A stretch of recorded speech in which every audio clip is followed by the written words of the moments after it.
ইসলামে মাস হিসেবে রমজানের রয়েছে বিশেষ গুরুত্ব ও মর্যাদা। এই মাসেই কোরআন অবতীর্ণ হয়েছিল। আল্লাহ তাআলা রমজান মাস, যাতে কোরআন নাজিল করা হয়েছে মানুষের জন্য হিদায়াত স্বরূপ এবং হিদায়াতের সুস্পষ্ট নিদর্শনাবলী ও সত্য মিথ্যার পার্থক্যকারী রূপে। সুতরাং তোমাদের মধ্যে যে মাসটিকে উপস্থিত হবে, সে যেন তাতে সিয়াম পালন করে। সূরা বাকারা ১৮৫। রমজানের রোজা ও ইবাদতে আল্লাহর রহমত বর্ষিত হয়।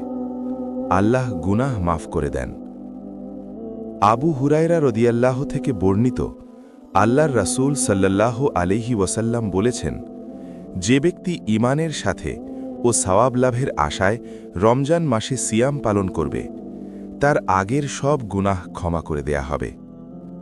আর যে ব্যক্তি ঈমানের সাথে ও সওয়াব লাভের আশায় রমজানের রাত নামাজে দাঁড়িয়ে কাটাবে, তার আগের সব গুনাহ ক্ষমা করে দেয়া হবে।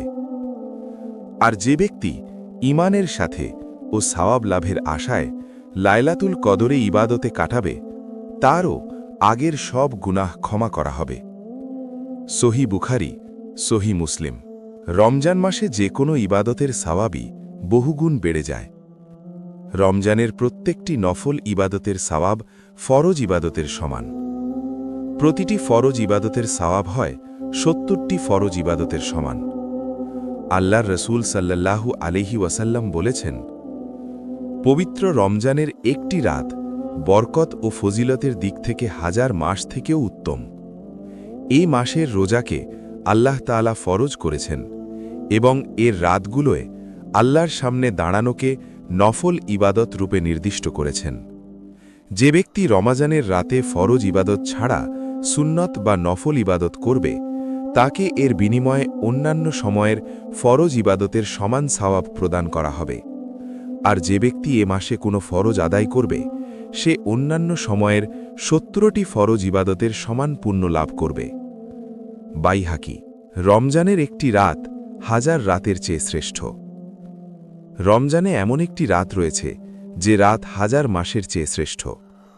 ওই রাতেই পবিত্র কোরআন নাজিল হয়েছিল।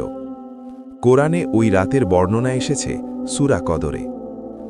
আল্লাহ বলেন, নিশ্চয়ই আমি এটি নাজিল করেছি লাইলাতুল কদরে। তোমাকে কিসে জানাবে লাইলাতুল কদর কি? লাইলাতুল কদর ১০০০ মাস অপেক্ষা উত্তম। সে রাতে ফেরেশতারা ও রূহ অর্থাৎ জিবরাইল তাদের রবের অনুমতিক্রমে সকল সিদ্ধান্ত নিয়ে অবতরণ করে। শান্তিময় সেই রাত, ফজরের সূচনা পর্যন্ত। সূরা কদর। লাইলাতুল কদর বা কদরের রাতে ইবাদত করলে ১০০০ মাস ইবাদতের সওয়াব পাওয়া যায়। রমজানের কোন রাতটি লাইলাতুল কদর তা সুনির্দিষ্ট করে বলে দেওয়া হয়নি। রমজানের শেষ দশকের বিজোড় রাতগুলোতে লাইলাতুল কদর খোঁজার নির্দেশ দিয়েছেন আল্লাহর রাসূল সাল্লাল্লাহু আলাইহি ওয়াসাল্লাম, অর্থাৎ ২১, ২৩, ২৫, ২৭ ও ২৯ রমজানের দিবসপূর্ব রাতগুলোর কোনো একটি রাত লাইলাতুল কদর। আয়েশা রাদিয়াল্লাহু থেকে বর্ণিত রয়েছে, আল্লাহর রাসূলকে তিনি জিজ্ঞাসা করেছিলেন, আমি যদি কদরের রাত পেয়ে যাই তবে কি দোয়া পড়ব? আল্লাহর রাসূল বলেন, তুমি বলবে, আল্লাহুম্মা ইন্নাকা আফুউন তুহিব্বুল আফওয়া ফাফু আন্নি।